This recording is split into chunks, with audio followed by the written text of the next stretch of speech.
Edward Snowden.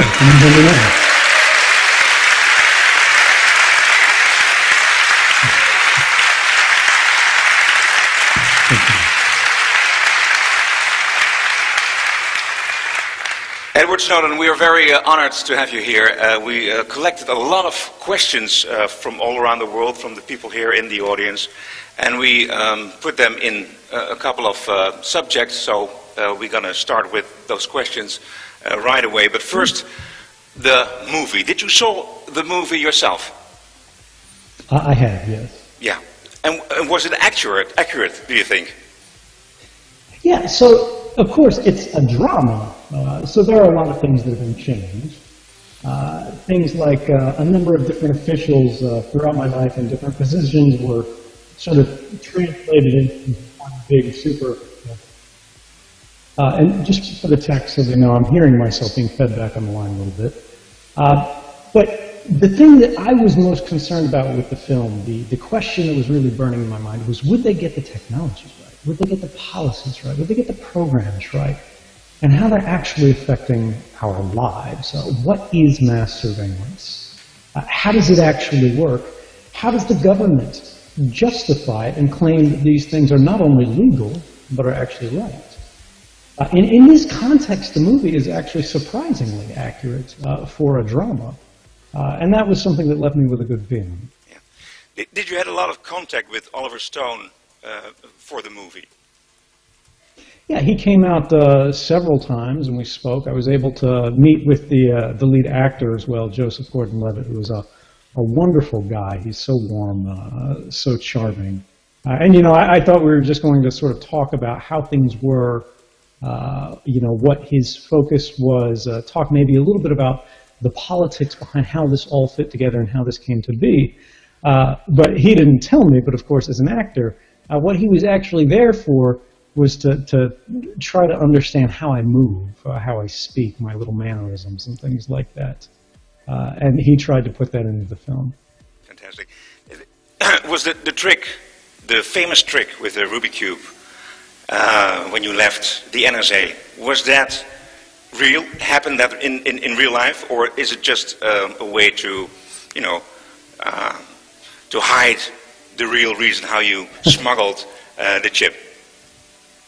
Sure. So I have to be careful in answering this because there is still an ongoing FBI investigation into me. My country's government considers me to be a fugitive. So I'll say this carefully, but what Oliver Stone has said previously is that this is a device for the film because no one knows what really happened. But what I can say about in real life is I did give, prior to leaving Hawaii, everyone in my office a gift of a Rubik's Cube. So there are many, many Rubik's Cubes going in and coming out of these offices past the guards all the time. And that's about as far as I can go. On this way? Like this?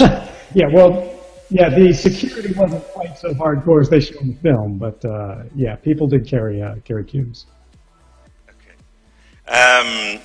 Of course, we're going to ask you some questions about the new president-elect, Donald Trump. And the first question is from someone you probably absolutely know. It's Phil Zimmerman. He's the inventor of the encrypted email. Phil, can you come on the stage?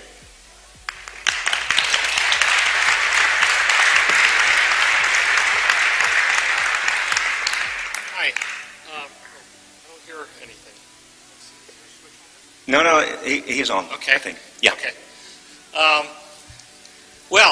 You know, a couple of years ago, I went to Moscow to speak at a conference, and I thought maybe I'd figure out a way to be able to meet you, but that never came to pass. You know, I saw Citizen 4, and I saw that, you know, as you were attempting to connect with Glenn Greenwald with PGP, and he couldn't be bothered to learn how to use PGP, my impression was, go find another journalist. So, anyway, you know, when I wrote the PGP manual about 25 years ago, I described in there the idea of that if we build a surveillance infrastructure like we seem to be doing, that it could be used by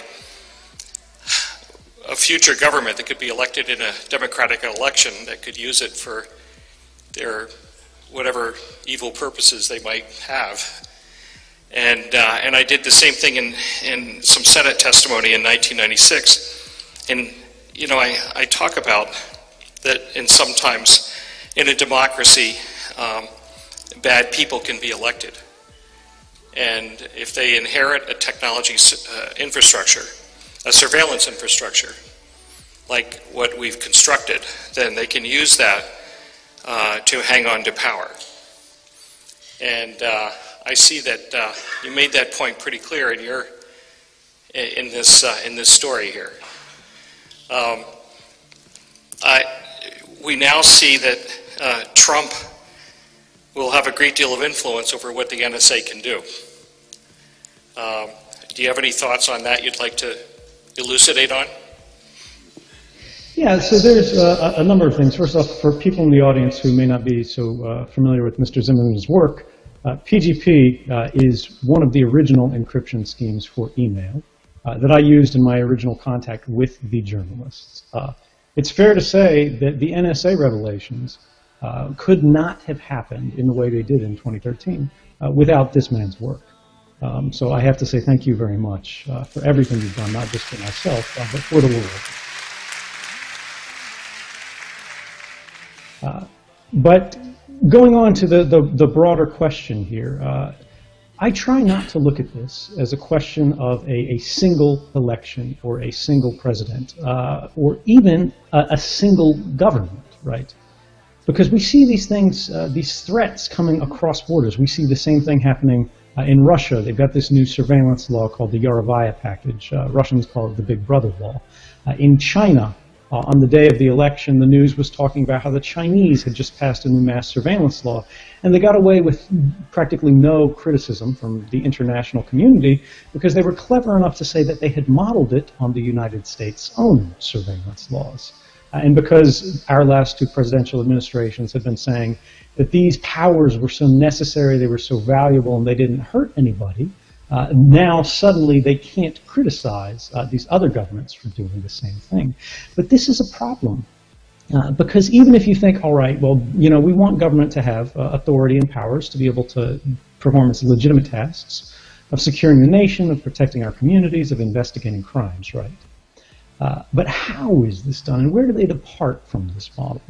When do they start creating exceptions to what we have in the United States, our Fourth Amendment, which is an individual's right to privacy, where they say the government can't interfere in your communications, they can't arbitrarily investigate your home or take your letters or your emails, either collecting them or reading them, without going to a court and getting a warrant.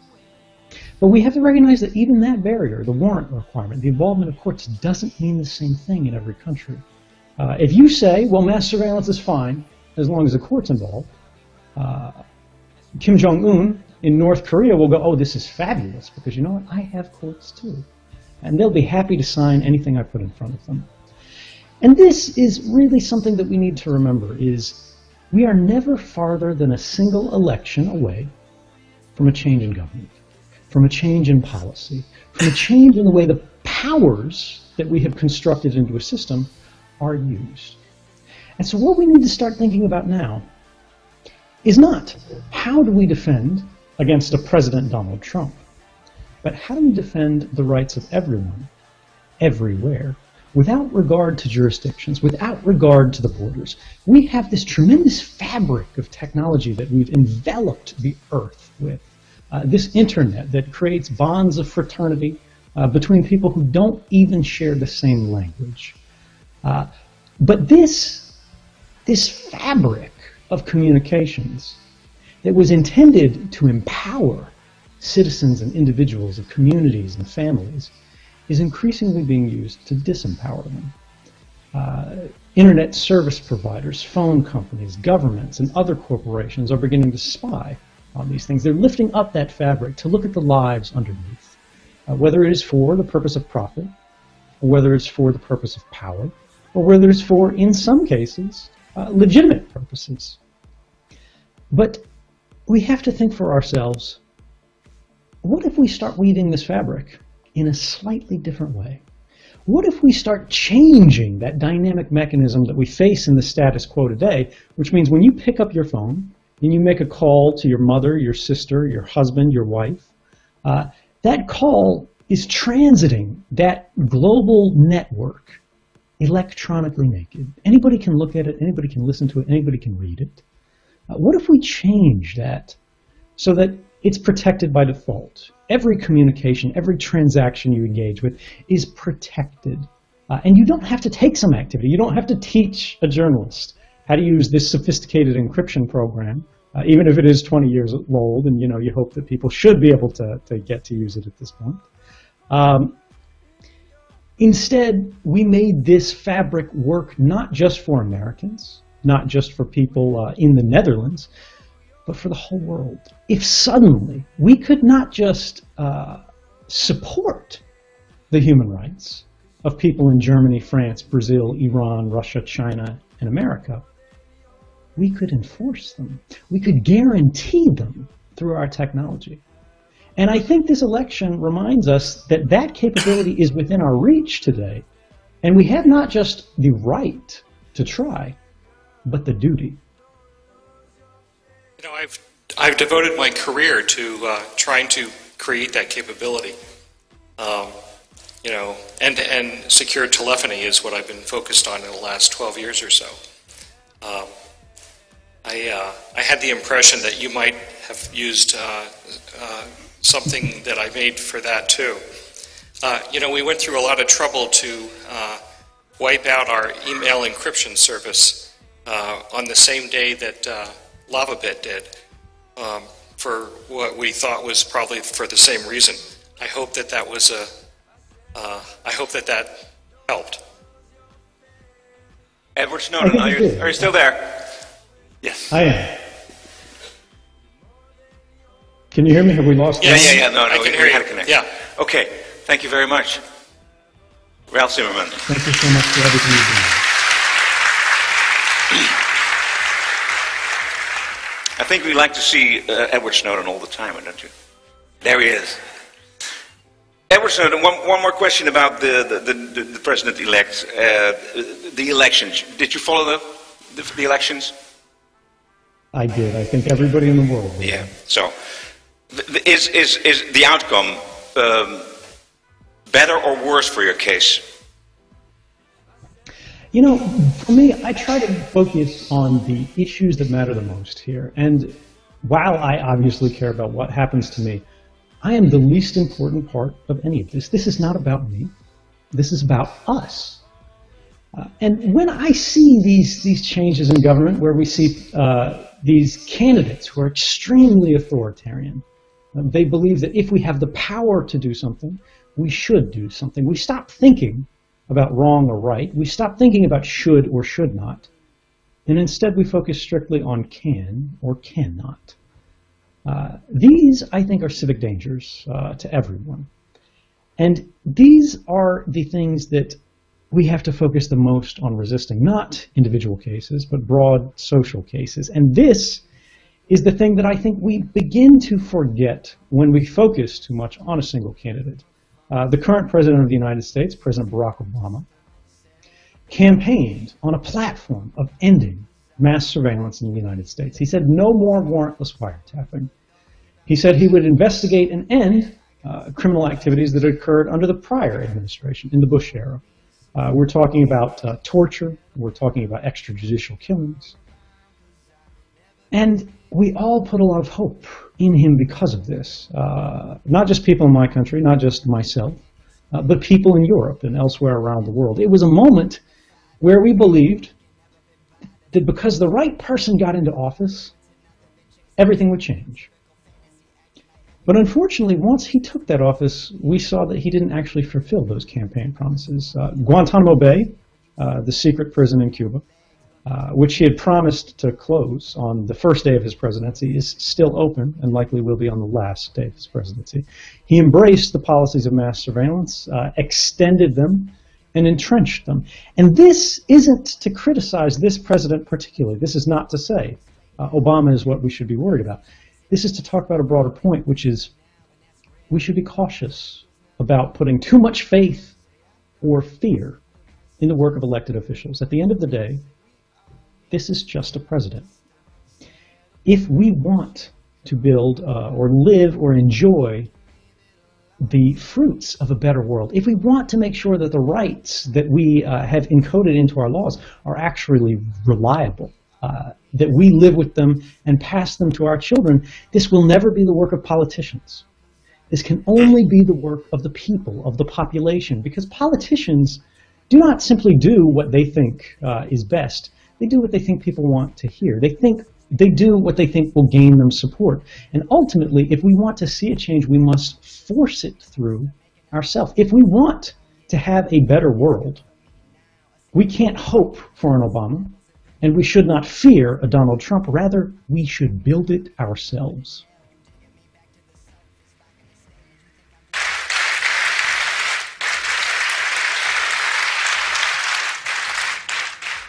Okay, other subject. Thank you.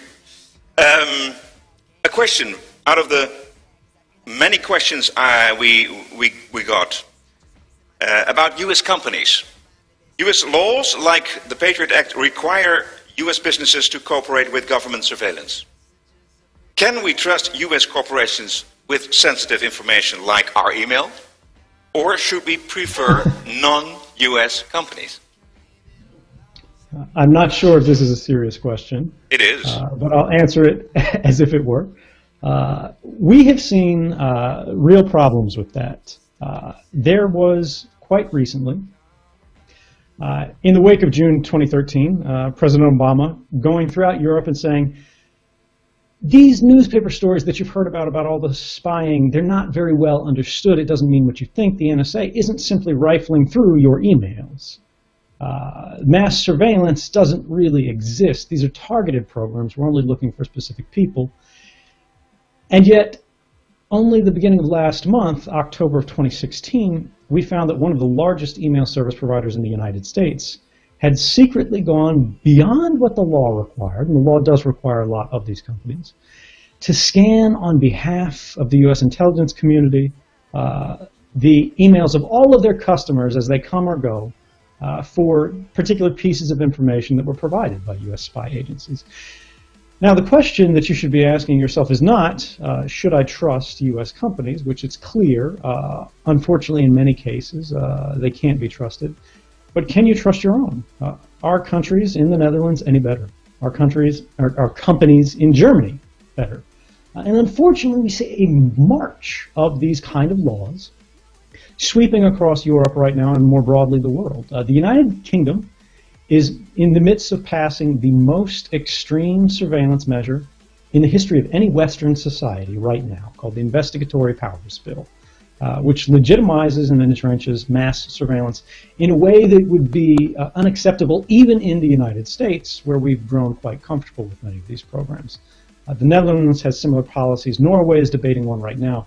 Germany claimed to pass a reform package quite recently that actually wasn't a reform package. Instead, it legitimized some of the unlawful programs that occurred before. And what we need to start thinking about is, rather than can we trust any company generally, can we start finding specific, particularized companies that can be trusted? Can we look to business models and business practices of particular institutions, corporations, that see you as their primary customer, as seeing you as the one to which they owe the greatest loyalty, rather than to some government, whether it's your own or some foreign government or any other place?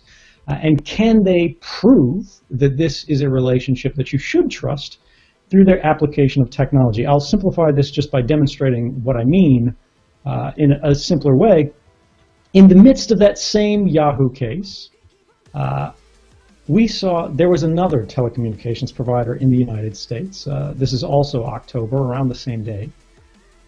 This is an app called Signal, used for sending text messages on your phone or making calls that are encrypted, that are protected, that are electronically clothed, they're armored, like we discussed earlier, as they transit the hostile internet. And the FBI used these laws to go after this company.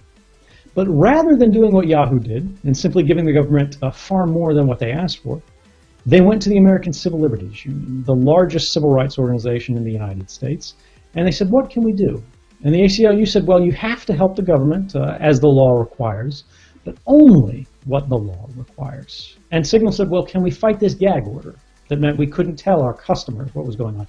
We couldn't tell the public how the government was trying to use our service for the purposes of gathering secret intelligence. And they won. And when they revealed what they actually turned over to the government, it was only this. These black bars are the entirety of the information that they turned over, which are only the phone numbers of the accounts that had been registered with the service, which the government already had. Because the government was saying, hey, pull all the records you have on this phone number. And they said, all right, here are all the records that we kept. And the only information they had was when the account was created and the last time it was connected. Because this company, Signal, this app provider, they weren't spying on their customers. That was not their business model. They weren't collecting records that they could then be forced to turn over. This is very similar to previous times in history when companies had collected a lot of information, but then there were changes, more militarized societies that came over, and then they had to hand over these vast databases of information that were used for the purposes of persecution. We should never enter that kind of world again. And the best way to defend against it is to make sure that you do not collect information as a business that you do not need. How do you think the awareness of the public is growing or fading already since 2013, since your actions? Yeah, I mean, it's natural for these things to sort of fade. People don't remember exactly what happened. Many people didn't see the original stories at all. When we go through the kind of things that were demonstrated in 2013, many of you have probably heard of the PRISM program. You've seen it in the film. You know the largest internet companies in the world voluntarily joined this program. You may have also heard about upstream communications, where rather than going to the internet companies themselves, they went to the phone companies. They went to sort of these fiber optic networks that tie the European continent to the American continent, and instead just listened to everything. But you might not have heard of other programs where the NSA was spying on the pornography viewing habits of individuals that they considered to have radical political beliefs. These were Islamists, to be fair, but these were individuals that the NSA's own top secret documents said they did not suspect of violence, and they did not suspect to be actually tied to terrorist activity. They just didn't like their politics. The United Kingdom was collecting images from people's webcams. If you happen to use Yahoo Messenger some years ago when that was a popular thing, the camera that was in your bedroom, they were collecting an image from every 5 minutes, and they were storing it permanently. In Australia, the same infrastructure that the United States government had built, the technology that we had developed and shared, they were using to identify the sources of journalists who had written reports that they considered critical. Programs that had been justified on the basis of national security, that they said were going to be used strictly for counterterrorism purposes, had instead been used to target U.S. lawyers, which is actually a violation of law.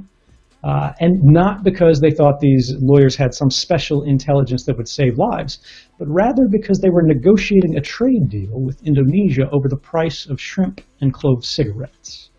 These things will fade, but there is one thing that we should remember. When we look at the investigation into the effectiveness of these programs, the U.S. government's own staff, right? These are not sort of liberal reformers. These are not people who want to see an open society. This board was comprised of individuals such as the former deputy director of the Central Intelligence Agency, Michael Morrell. And they found that this kind of mass surveillance that had been justified on the basis of countering terrorism had actually never been useful in that context. It had never stopped a single terrorist plot, and it had never made, and this is the government's words, a quote, a concrete difference in the outcome of any terrorism investigation.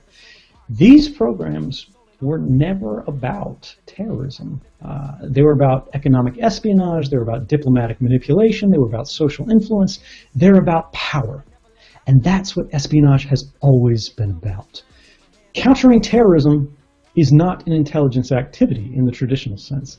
That is a police activity. And when we hear people, when we hear spies, when we hear politicians saying, give up your rights to allow us to create these intelligence infrastructures of extraordinary powers because terrorists exist in the world, you should remember that there have always been terrorists in the past. We have always been able to counter them effectively. And we did this through the traditional means of police work and investigation that have always been effective in the past. Why are we proposing to throw away all of the rights that people fought and died to establish over centuries of human civilization for programs that even the U.S. government says were never effective? Okay.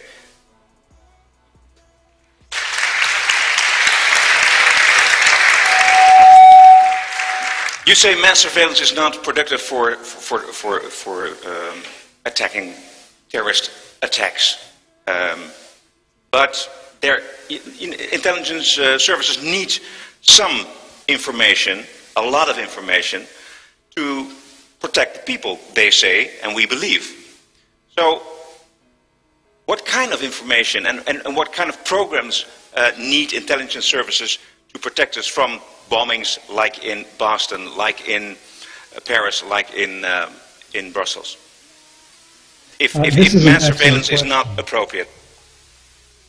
Yeah, this is an excellent question, because when we look at the Boston Marathon bombings, for example, this was during the height of American mass surveillance. This was before anybody knew it existed, before it had hit the newspapers.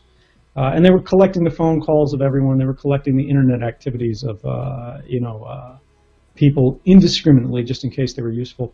And it did not stop this attack. And it did not stop this attack even though we had been specifically warned by foreign intelligence services that these individuals were associated with terrorism.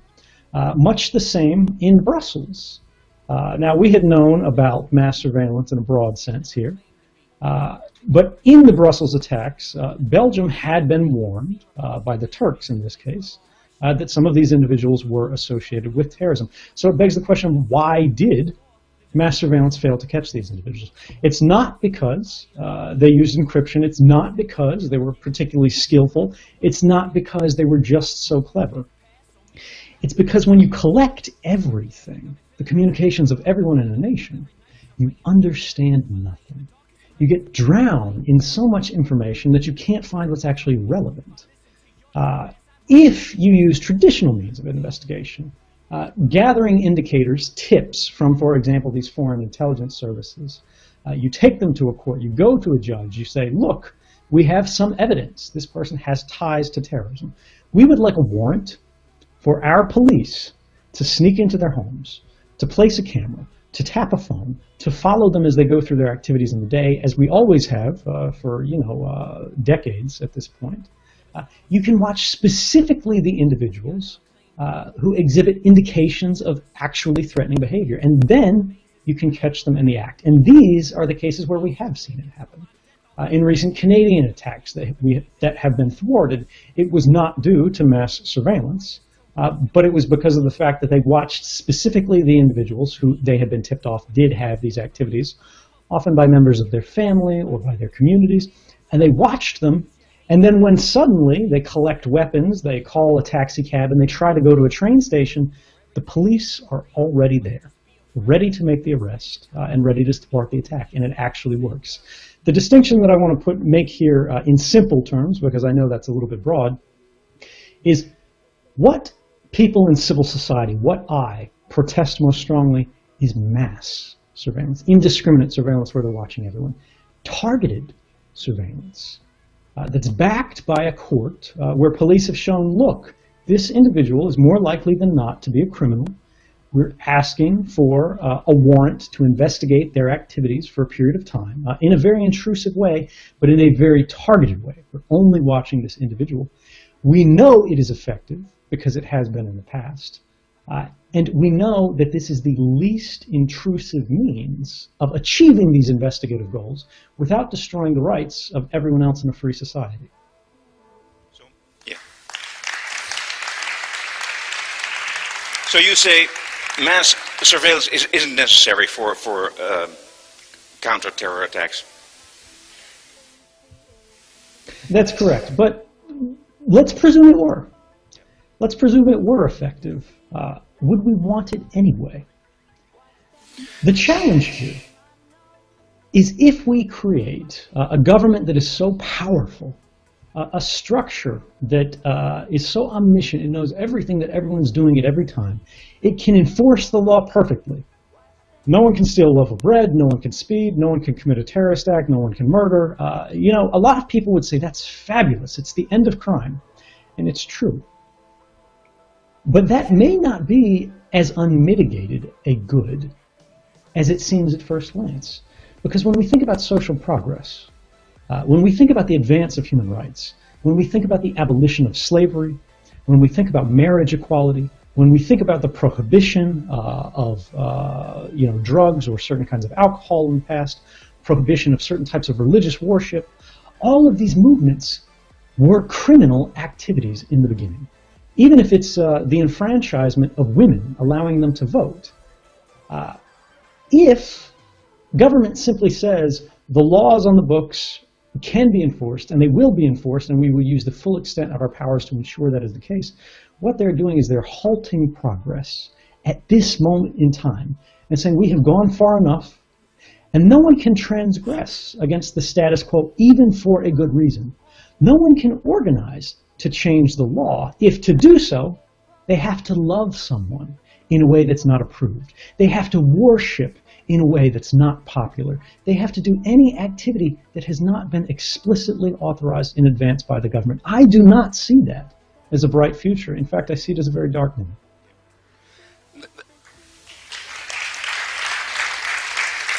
I'd really like to ask you what we can do about that. But first, this is quite a bad situation where we're in now.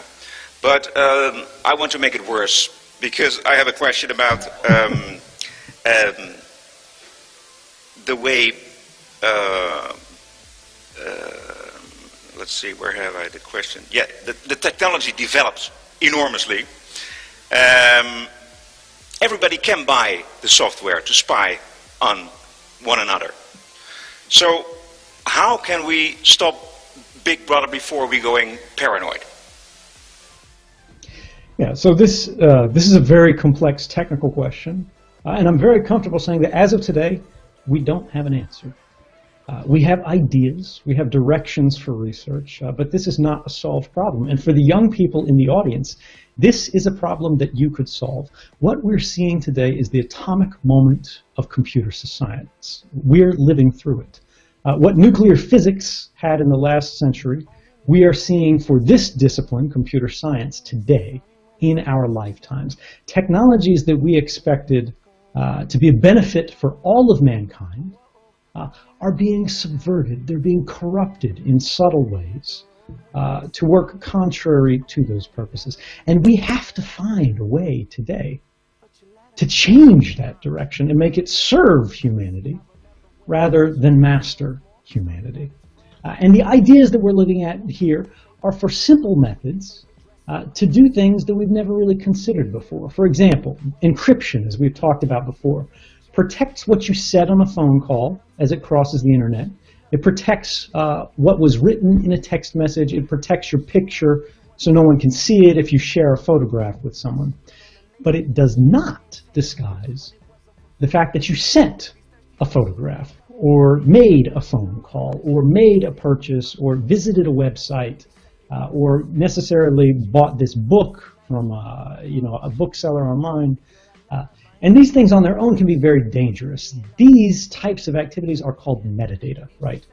And these communications, or these records about your activity, even encrypted communications, are private activity records, right? But they have no meaningful legal protections today. So even governments in countries that aren't so bad about mass surveillance, even in the Netherlands, for example, the metadata of your activities can often be collected even without the involvement of a court. And this means you can create perfect records of private lives without ever reading what was actually said in the message.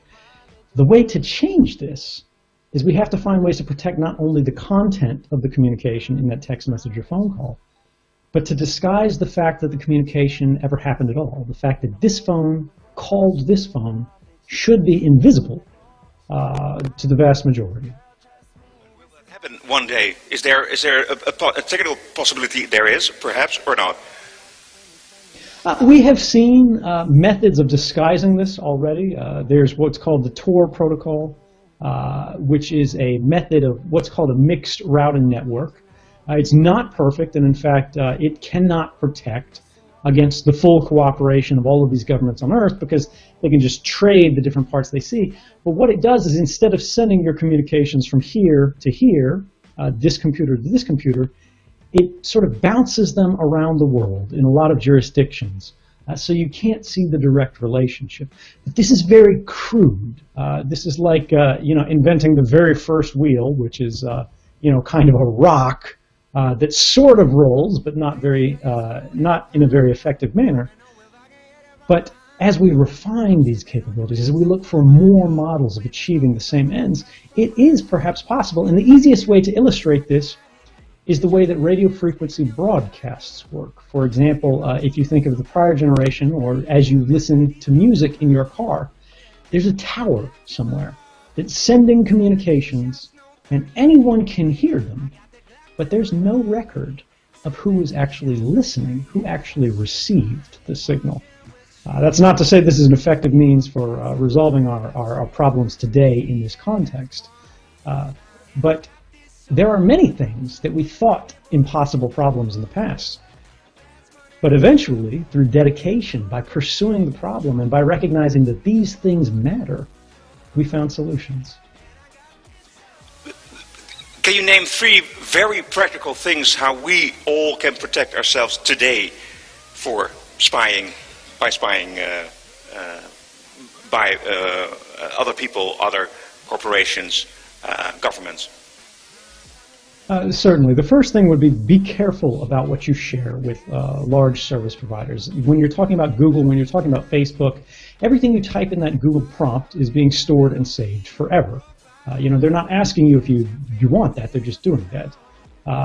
There are alternatives like StartPage and other providers that don't store that information.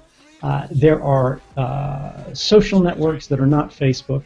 Edward Snowden, you say don't use Google? You say that? I say if you can avoid these things, right? This is all a case for you. You have to decide for yourself what the level of convenience versus threat truly is. But the idea here is you want to control what kind of records are being created and stored about your activities. But more broadly here, we don't want to get into a point-by-point of doing this, doing that, using this service, not using that service.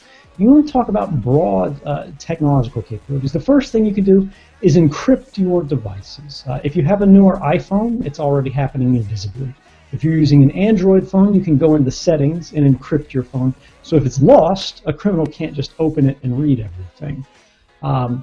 Use two-factor authentication. We've seen recent hacks about the election in the United States and other things like that, where someone will send you an email.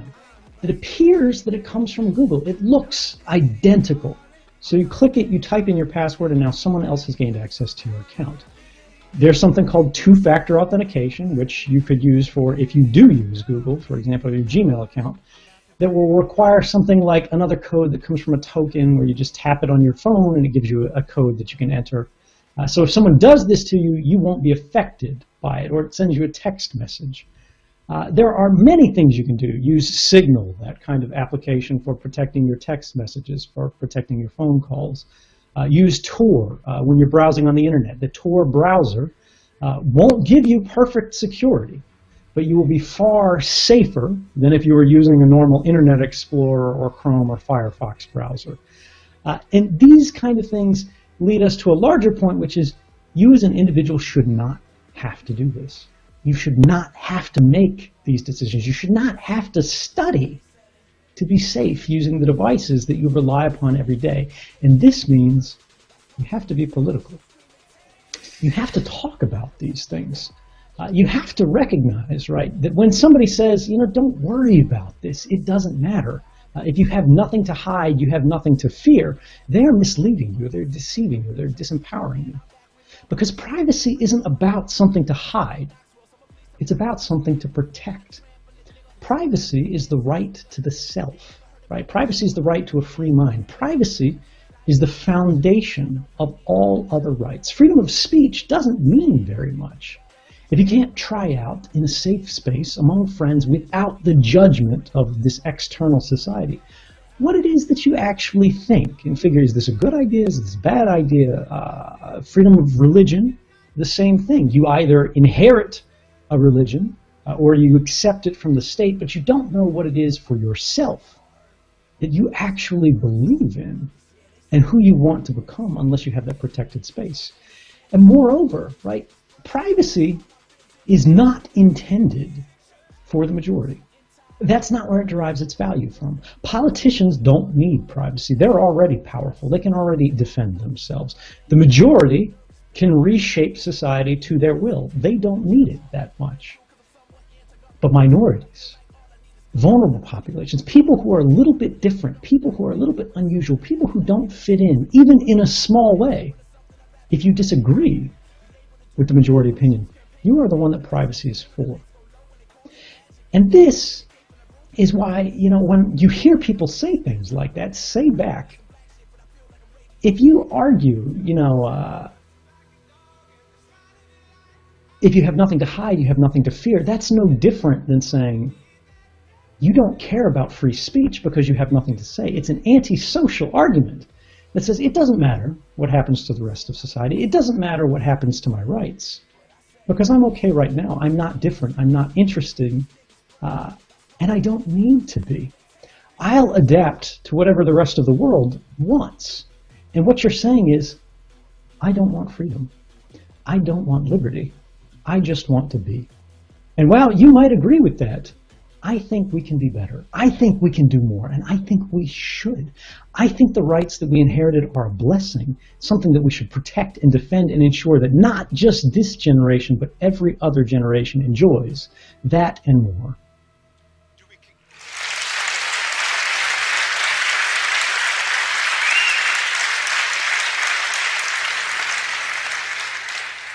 Do we care enough today? I think we do. I think the fact that we have so many people in this room, I think the fact that we have so many people joining us throughout the internet, I think the fact that we have so many people talking about this election and its implications for the world says that people do care. The difference is many people have been convinced that there's nothing they can do about it. It's not that we don't care, it's that we feel disempowered. It's not that, you know, people think, you know, Donald Trump is the greatest person in the United States. It's the fact that maybe they did not prefer the other option. And this is a challenge. We should never be asked as a society to pick between one or the other. Do you want this or that? We need to work cooperatively. We need to work together to build institutions that don't think about candidates, that don't think about a choice of bad options, but instead give us a world that we design, that we build, that we realize step by step, right? You don't just inherit the past and expect it to continue. You don't just elect a politician with a vote, or if you disagree, if you're in the minority, or in the case of the United States, Hillary Clinton won the popular vote, but somehow she didn't end up being president. That one's still to be explained. The challenge here is that that does not end the extent of your involvement. You are more than a vote. You are more than a check in a box. What you do today creates tomorrow.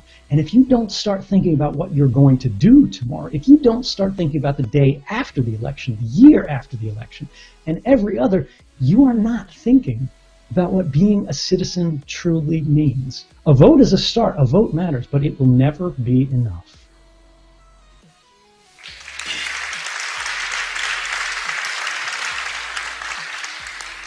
I want to talk a moment about your own privacy and freedom at the moment. You said to BBC Panorama, and you said it...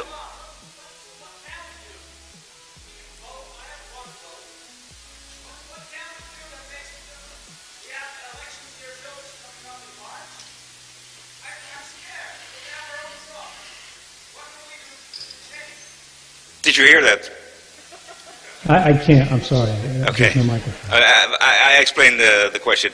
There was a question out of the room here, and he said, "Well, what can we do? I did vote, and well, it's not enough. What can we do more?" This is a great question. So a lot of people ask this because they think about, a lot of the conversation that's happening politically, particularly in the field of privacy, is an expert conversation. We're being excluded from it, not necessarily through a plan, although that does happen in some circumstances, but because it's too hard, it's too difficult. It takes a lot of study and understanding of obscure technology or arcane mathematics. And then, of course, the politicians don't listen to the experts at all and just do their own thing. How do we ensure we have a say? And the idea here is you can't be expected to dedicate all of this time, all of this study, to every single issue on Earth. What you can do is that you say you care. You can talk to your family. You can talk to your community to raise awareness of things. And then you can act to make sure that those people who are experts have the ability, they have the platform, they have the resources, they have the support to actually achieve it. If you don't have the time to protest, support an organization that will. Send money to a group that has a history of standing up for civil liberties.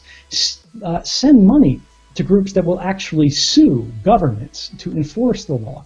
And when the law fails, when we find out that the law is not enough, that the law is only the smallest guarantee of our rights, support technology, corporations, groups, and individuals who are trying to enforce your rights directly through science, through math, through technology, to ensure that any government, anywhere, must respect your rights, because no amount of violence, no amount of military force will ever solve a math problem. Does that answer your question? Okay, plenty to do though, so. Now I want to ask you some questions about your own privacy and your own freedom at the moment. You said in a BBC documentary, in an interview, and also in the movie we saw it, you are willing to go back to the United States to stand trial and to go to jail. What do you want in return for that? Yeah, I've made it clear from the very beginning that I only have a single condition, and that's that I receive a fair trial. Now, what does that mean? That means being able to tell the jury why it is that you did what you did, and for them to decide, is this man truly guilty in a way that he should be sent to prison, or was this the right thing to do? And this is why we have jury trials. But the United States government charged me under very specific laws that are quite unusual in the United States, specifically to prohibit me being able to speak to a jury and tell them why it is that I did what I did. This, of course, is called the Espionage Act, a law that was intended to be used for people working as foreign spies. But they have used it increasingly against journalists in recent history and their sources in a way that's unprecedented. James Risen, one of the most famous reporters of the New York Times, called the current president's war on whistleblowers a policy that makes him the greatest enemy of press freedom in a generation. And it's not just him. This is not an isolated case. The executive editor of the New York Times, which is the largest newspaper in the United States, which is a very liberal, very pro-Obama newspaper. These aren't sort of radical critics or anything like that. They said that the Obama White House is the most secretive they've ever dealt with. When I asked the government this, and I said, look, as long as you let me talk to a jury, I'll come back. Let's have this. Let's have the people decide. They sent back a letter saying, we promise we will not torture you. And, while that is a start, I think we can do better than that, and I think we should. Yeah.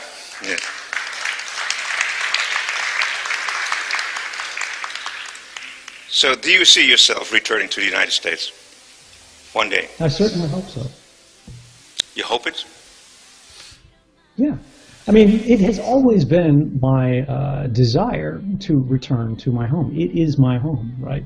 What I won't do is I won't stand up and serve as a deterrent willingly to scare people away from doing the right thing.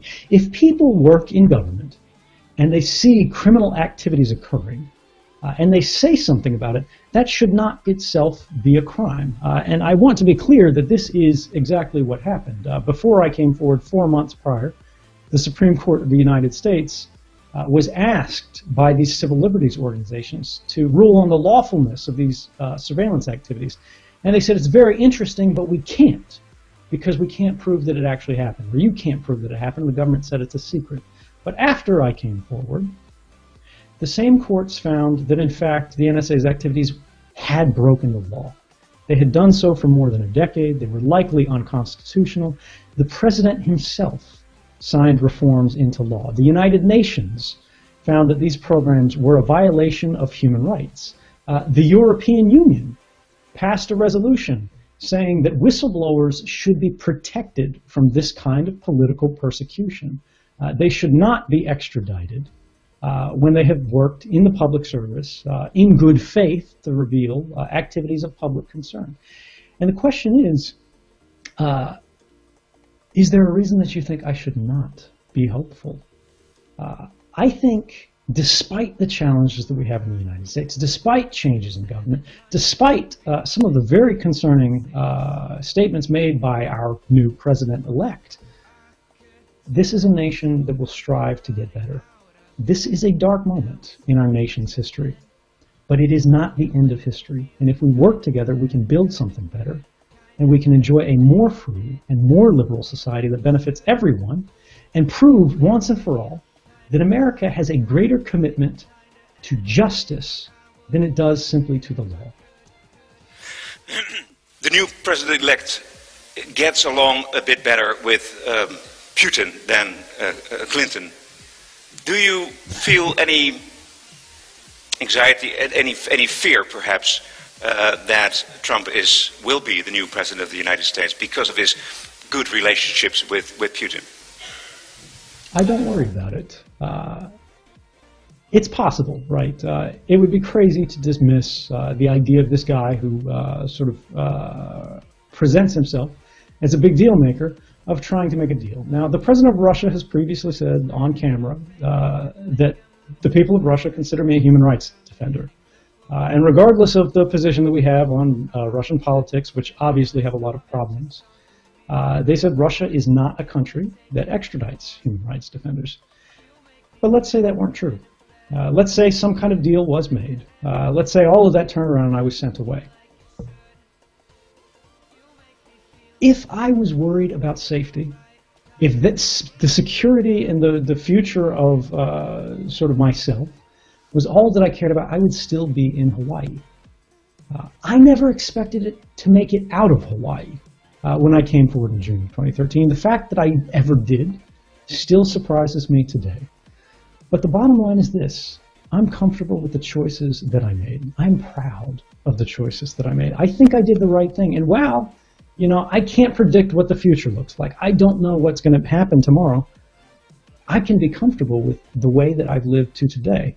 And no matter what happens, right? If there's a drone strike that comes tomorrow, if, you know, they put together some operation, I slip and fall down the stairs, that's something that won't change. I think as long as we do our best to live in accordance with our values, we don't have to worry about what happens tomorrow, because today is enough.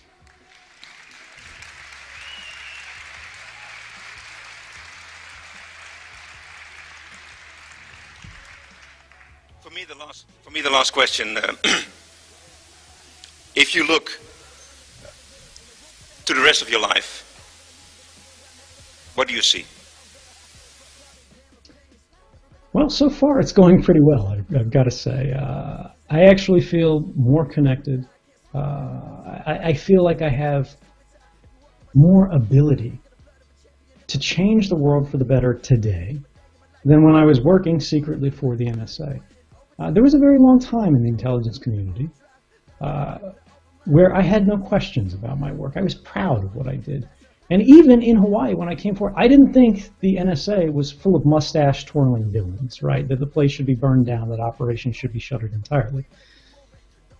I felt that there were parts that had gone too far. And there's a lot that I did that I'm still proud of. There's a lot of work of my colleagues that I'm proud of. And I think they do a very valuable thing for the world. when they do it in a way that respects people's rights. But today, for me as an individual, I can give a voice to the side of the NSA that is forbidden from speaking.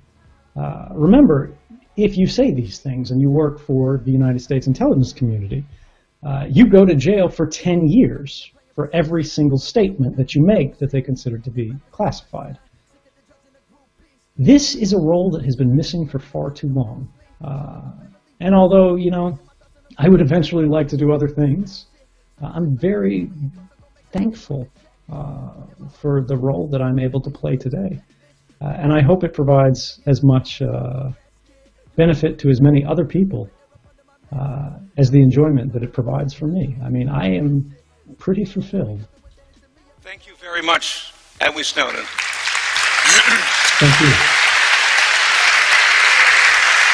I wish you the best wishes, and your courage will inspire us to the good thing. Thank you so much. Thank you very much. My pleasure, and have a good night. And stay cool. Stay free.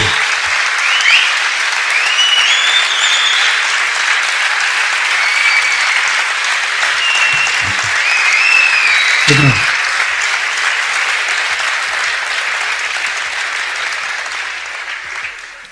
Thank you all very much. This was the end of the evening. On behalf of StartPage.com, who made this discussion and this conversation possible, a very good night. Welcome home.